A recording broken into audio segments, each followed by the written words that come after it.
Vamos a hacer una sección, ¿vale? Os voy a pedir atención, abramos las orejas, pongámonos todos atentos y abramos la libreta porque llega el momento de estudiar, ¿vale?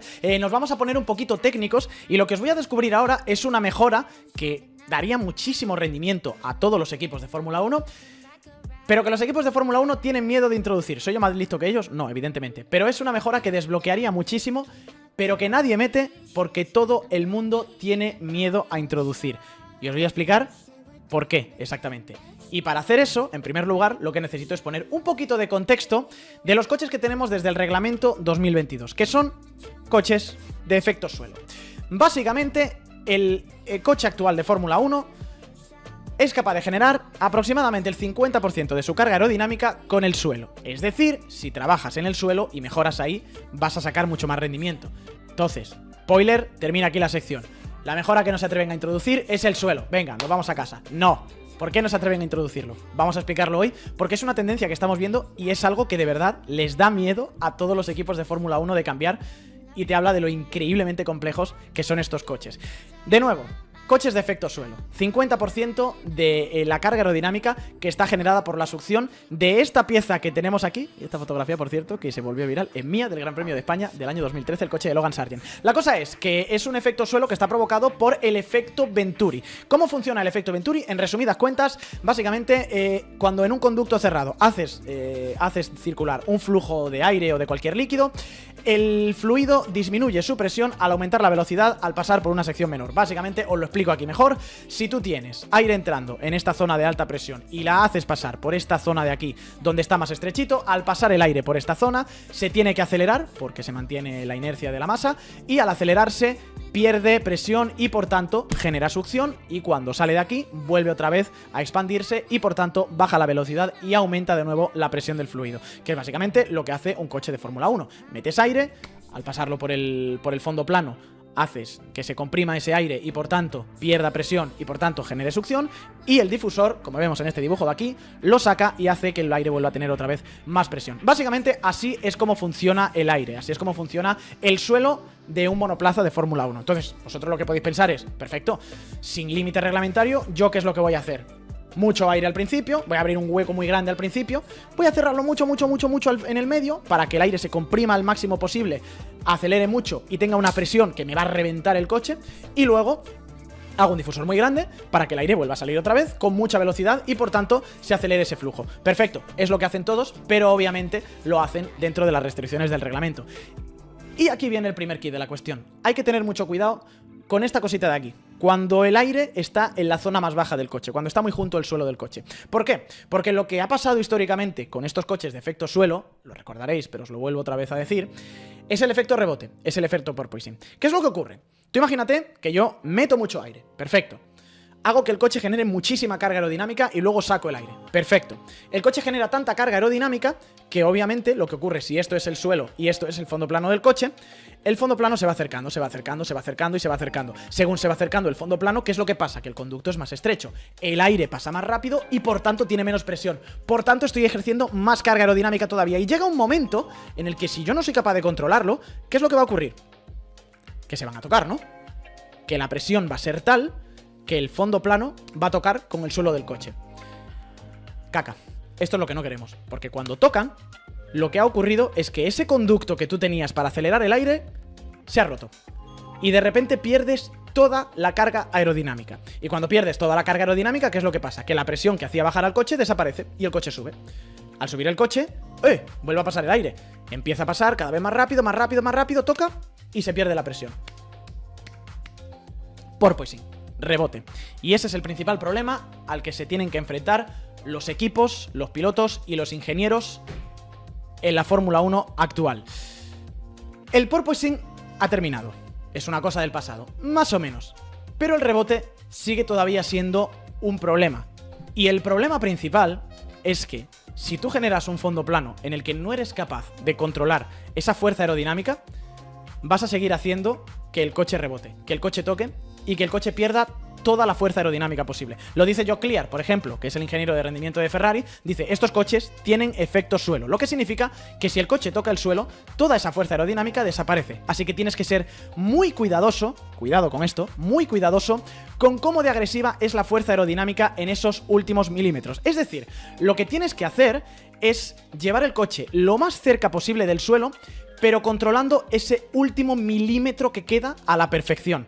Claro, si tú generas un fondo plano con el que no controlas del todo o no sabes exactamente cuánta aerodinámica te va a generar o cómo te va a generar esa aerodinámica, lo que haces es perder ese último milímetro de control que con otros fondos planos, con los setups que tantísimo tiempo te ha costado introducir, has acabado controlando. Metes un fondo plano nuevo, genera un montón de carga, la acabas perdiendo. ¿Qué es lo que dicen muchos equipos? Que meten una nueva pieza que en el túnel de viento da X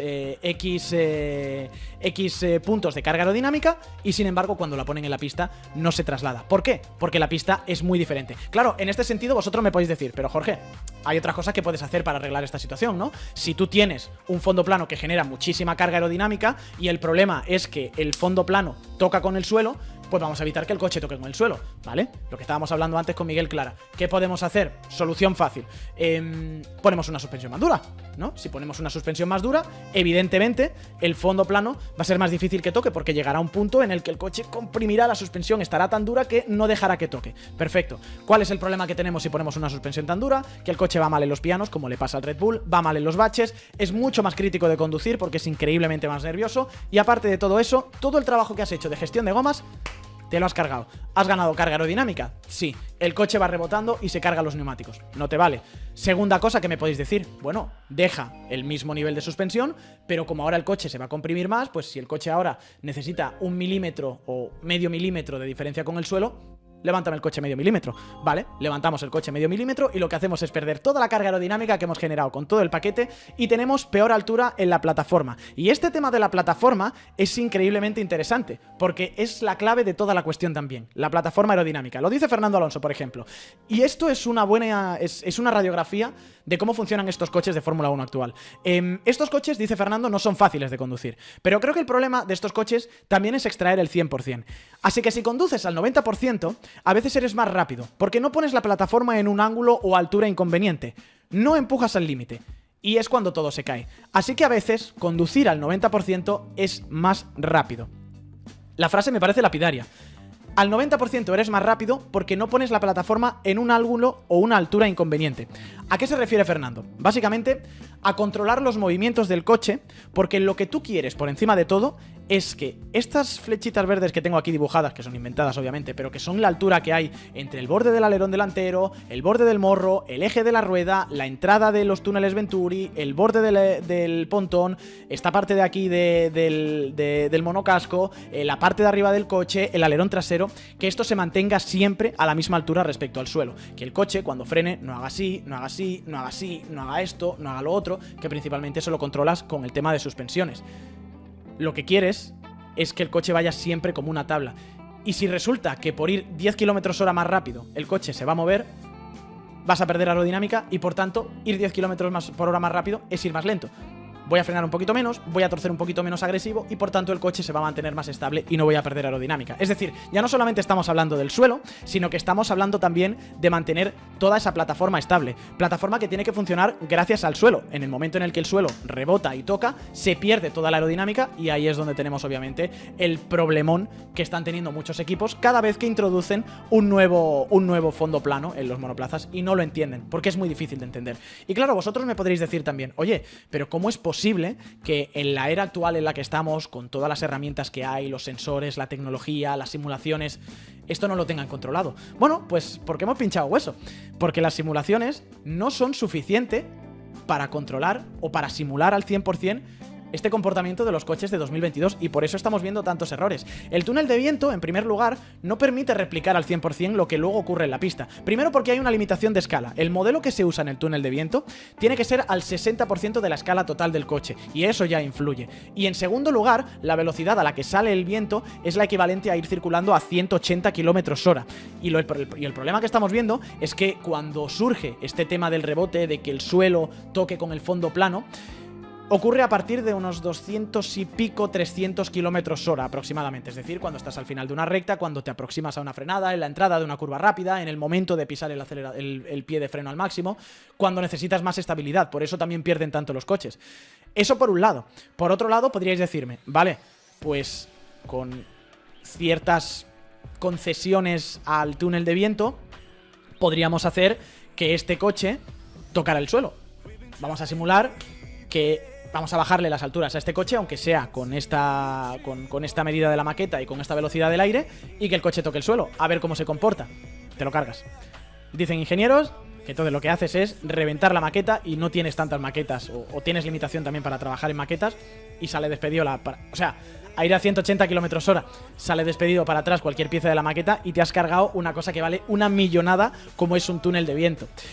Es decir, los equipos al final van a ciegas, y cuando introducen un suelo nuevo, esto lo decían algunos ingenieros de Haas, que he podido estar comprobando en algunas webs como motorsport.com, por ejemplo, lo que decían es que al final vas a ciegas, dices, tenía un suelo antes que funcionaba de esta forma, he metido estos cambios que creemos que van a funcionar de esta otra forma, y si a 180 km hora en el túnel de viento, con esta escala al 60%, el coche hace esto, nosotros predecimos con un modelo físico-matemático que el coche va a hacer esta otra cosa.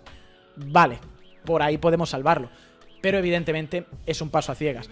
¿Qué es lo que acaba ocurriendo? Que al final controlar esas alturas es muy difícil, controlar el comportamiento de los suelos actuales es muy difícil, acabas llegando a más trabajo de suspensión muchas veces. Hablo del tercer elemento, del que ya hemos hablado en este canal de Twitch y canal de YouTube, por ejemplo. Hablo de esas suspensiones con esa densidad variable también, para poder colapsar a partir de una cierta compresión y que el coche no toque el suelo en ese momento mínimo, en lugar de trabajar en el propio suelo. Pero es el suelo el que te da el mayor rendimiento, es el que genera más del 50% de la carga aerodinámica, y es el que dirías, vamos a trabajar aquí, pero no funciona. Y la hemeroteca nos revela que no funciona. ¿Por qué? Porque el equipo Ferrari, por ejemplo, metió mejoras en el Gran Premio de España, o actualizaciones en el Gran Premio de España, principalmente centradas en el suelo. Estos son 3 imágenes del artículo técnico que publicamos de nuestro Raúl Molina Recio en aquel momento. ¿Y qué es lo que ocurrió? Que el coche se volvió inconducible, que volvió otra vez el rebote, que Ferrari, en las 8 carreras anteriores al Gran Premio de España, había conseguido 7 podios y 2 victorias. Después de introducir la primera mejora sustancial de suelo este año, Ferrari en las 7 carreras diferentes, en las 7 carreras siguientes hasta encontrar la victoria, solamente hizo 3 podios. O sea, Gran Premio de España, mejora del suelo. Antes de España, 8 carreras, 7 de ellas en el podio con 2 victorias. Después de esa actualización del suelo, 7 carreras hasta ganar Leclerc en Monza y solamente 3 podios. Mercedes también ha sufrido cuando ha metido la gran actualización de suelo este año. Cuento Canadá como punto de inflexión para hacer las matemáticas, ¿vale? Porque fue el primer podio de 2024. En Canadá, entre Canadá y Bélgica, 6 carreras, 6 podios seguidos y 3 victorias. 6 podios seguidos desde Canadá y Bélgica y 3 victorias. Meten la actualización del suelo en Bélgica y en las 4 siguientes carreras solamente un podio, el de Russell, por el doble accidente que tuvieron Carlos y Pérez. Si no, ni siquiera habría llegado al podio. Ojo, vemos otra vez la tendencia de que lo mete un equipo, es una actualización en la pieza más importante, no funciona, no lo entienden. Y por eso hay miedo. Incluso el equipo Red Bull ha dicho, Christian Horner, que han rastreado los problemas que están acusando ahora y vienen de una actualización del Gran Premio de España de 2023.